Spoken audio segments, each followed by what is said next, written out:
इस प्रकार जब इंद्र पकड़कर लंका में ले आए गए तब सब देवता ब्रह्मा जी को आगे कर रावण के पास गए।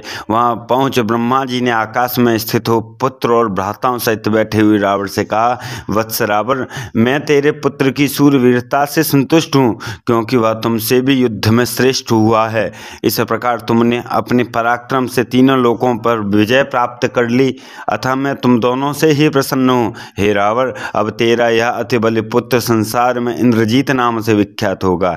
परंतु हे बलाढ्य, अब तुम इंद्र को छोड़ दो, इसके स्थान में बोलो कि तुम देवताओं से क्या चाहते हो। इस महाविजय इंद्रजीत बोला, हे देव, यदि आप इंद्र को छुड़ाना चाहते हैं तो इसके बदले मुझे अमृतत्व प्रदान कीजिए। ब्रह्मा जी ने कहा, हे वत्स, इस पृथ्वी का कोई भी प्राणी अमर नहीं हो सकता। मेघनाद ने कहा, अच्छा, अब मुझे यह वर दीजिए कि मैं जब कभी शत्रु पर विजय पाने की इच्छा से संग्राम में उतरूं, मंत्र युक्त अग्निदेव का पूजन करूं, उस समय अग्नि से मुझे ऐसा दिव्य रथ प्राप्त हो जाया करे कि जिस पर बैठकर युद्ध करते हुए मुझे कोई मार न सके। हाँ, यदि मैं जप और हवन को पूर्ण किए बिना ही युद्ध करूं तब मेरी मृत्यु हो। इस पर ब्रह्मा जी ने कहा, एवमस्तु, ऐसा ही होगा। फिर तो यह वर पाकर मेघनाद ने इंद्र को छोड़ दिया। सब देवता उनके साथ हो स्वर्ग को चले। उस समय इंद्र दीन से हो रहे थे, उनका देवोचित तेज लुप्त सा हो गया था और वे चिंता मग्न हो कुछ और ही सोच रहे थे।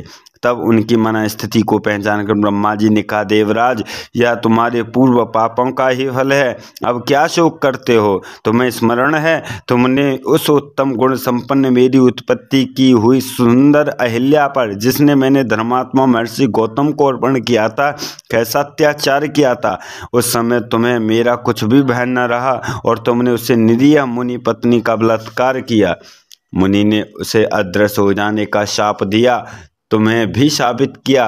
तब अहिल्या की प्रार्थना पर गौतम ने कहा कि इक्ष्वाकु वंश के में एक महान तेजस्वी महारथी का अवतार होने पर कि जिनका श्री राम नाम होगा, अब जब वे तपोवन के में आवेंगे तब उनके दर्शन से तू पुनः पवित्र हो मुझे प्राप्त होगी।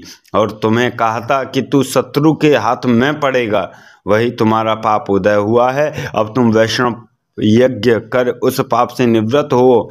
तुम्हारा पुत्र जयंत युद्ध में मारा नहीं गया है, उसे नाना अपने साथ लेकर समुद्र में प्रवेश कर गया है। इस समय वही उन्हीं के पास विद्यमान है। ब्रह्मा जी के वचन सुनकर देवराज ने स्वर्ग में जाकर वैष्णव यज्ञ किया और पुनः स्वर्ग को राज्य पालन करने में लगे। हे राम, इंद्रजीत इस प्रकार का बली था कि अन्यों की तो बात ही क्या है, उसने देवराज इंद्र को जीत लिया था। अगस्त्य मुनि का वचन सुने राम लक्ष्मण बड़े आश्चर्यचकित हुए। तब वानरों सहित राम के पास बैठे विभीषण ने भी कहा, हे महिर ऋषि, अवश्य ही यह आश्चर्य की बात है जिसे बहुत दिन पश्चात आज मैंने यह आपसे श्रवण किया। आपका यह कथन सर्वथा ही यथार्थ है।